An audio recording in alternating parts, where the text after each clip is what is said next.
Assalamualaikum warahmatullahi wabarakatuh. Kami dari kelompok 7 akan mempresentasikan atau menjelaskan materi sejarah Indonesia, yaitu mengenai salah satu kabinet yang pernah ada di Indonesia. Kabinet tersebut adalah Kabinet Juanda. Perkenalkan, nama saya Rizky Akbar. Dan saya Lili Nur Komalasari. Saya Yulia Safitri. Saya Ninyaman Rudita. Apa sih itu Kabinet Juanda? Kabinet Juanda atau Kabinet Karya merupakan kabinet yang bertugas pada tanggal 9 April 1957 sampai 10 Juli 1959 yang dipimpin oleh Insinyur Harji Kartawijaya dan 3 wakilnya, yaitu 1 M.R. Hardi, 2 Hidham Khalid, dan 3 Dr. Laimana. Kabinet ini dikenal sebagai Zakon Kabinet. Alasan disebut sebagai Zakon Kabinet adalah karena Kabinet Juanda merupakan kabinet yang jajaran menterinya berasal dari para ahli di bidangnya dan bukan wakil dari partai politik tertentu. Belakang Kabinet Juanda. Berdirinya Kabinet Karya Juanda adalah karena panasnya politik pada masa pemerintahan parlementer yang disebabkan oleh salah satu kabinet yang melakukan politik dagang sapi. Perebutan kekuasaan tersebut membuat Soekarno membentuk Kabinet Zakon. Serta pendirian Kabinet Zakon ini juga dibentuk dengan alasan kegagalan konstituante dalam penyusunan Undang-Undang Dasar pengganti Undang-Undang sementara 1950. Kabinet ini dibangun bukan berdasarkan pertimbangan politis kepartaian. Kabinet ini juga disebut kabinet kerja darurat ekstrapar lautan, di mana darurat diletakkan karena kabinet dibangun berlandaskan pembukaan keadaan perang dan darurat perang. Program kerja pada masa Kabinet Juanda: yang pertama, membentuk Dewan Nasional; yang kedua, normalisasi keadaan Republik; ketiga, melanjutkan pelaksanaan pembatalan konferensi meja bundar; yang keempat, perjuangan Irian Barat; dan kelima, yaitu mempercepat proses pembangunan.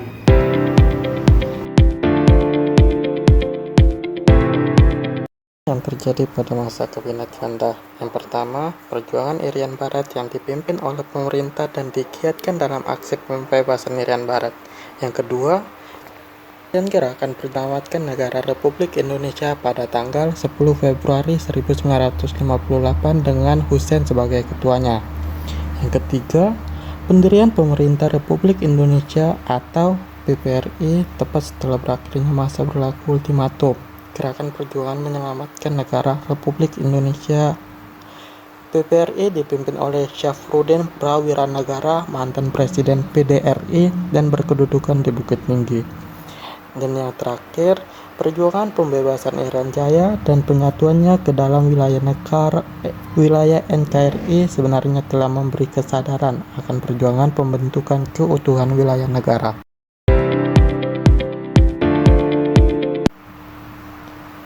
Faktor kesulitan Kabinet Juanda: yang pertama, biaya menumpas pemberontakan PRRI Promesta begitu besar sampai pertengahan 1958 sampai mencapai lebih dari 5 juta rupiah. Yang kedua, kekurangan penerimaan karena sistem ekonomi barter dan merebaknya penyelundupan. Dan yang terakhir, disiplin ekonomi masyarakat memang masih kurang. Deklarasi Juanda adalah deklarasi yang menyatakan kepada dunia bahwa Laut Indonesia adalah termasuk laut sekitar, di dalam, dan di antara kepulauan Indonesia menjadi satu kesatuan wilayah NKRI. Isi dari Deklarasi Juanda ditulis pada tanggal 13 Desember 1957 yang menyatakan bahwa 1. Negara Indonesia adalah negara yang mempunyai coraknya tersendiri.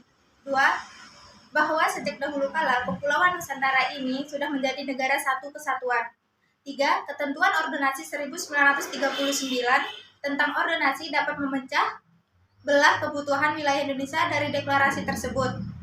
4. Untuk mewujudkan bentuk wilayah kesatuan Republik Indonesia yang utuh dan bulat. 5. Untuk menentukan batas-batas wilayah NKRI sesuai dengan asas negara Indonesia. 6.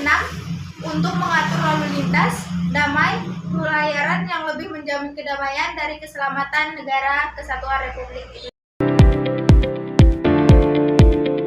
Masa Kabinet Juanda. 1.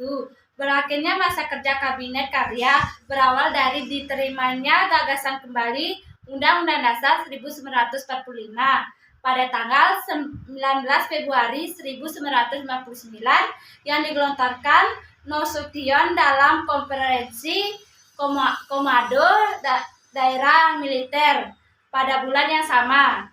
Pihak yang pro bersama pihak militer kemudian mendesak Presiden Soekarno untuk mengundangkan kembali Undang-Undang Dasar 1945 dengan dikeluarkannya dekret Presiden pada tanggal 5 Juli 1959, maka sistem demokrasi liberal Indonesia berganti dengan demokrasi terpimpin. Kabinet Karya pun turut dibubarkan dan digantikan oleh Kabinet Karya. 2. Pada tanggal 5 Juli 1959, Presiden Soekarno mengeluarkan Dekret Presiden 5 Juli 1959, maka bangsa Indonesia kembali ke Undang-Undang Dasar 1945. Sedangkan Undang-Undang Dasar sementara tidak berlaku lagi. Adanya perubahan dalam Undang-Undang Dasar membuat negaraan turut berubah. Sistem parlementer diubah menjadi presiden di mana negara tidak membutuhkan Perdana Menteri. Sehingga tepat sehari dikeluarkannya Dekret Presiden pada tanggal 6 Juli 1959, Juanda dan Kabinet Karya mengembalikan mandat kepada Presiden. Dengan begitu maka berakhirnya masa Kabinet Juanda.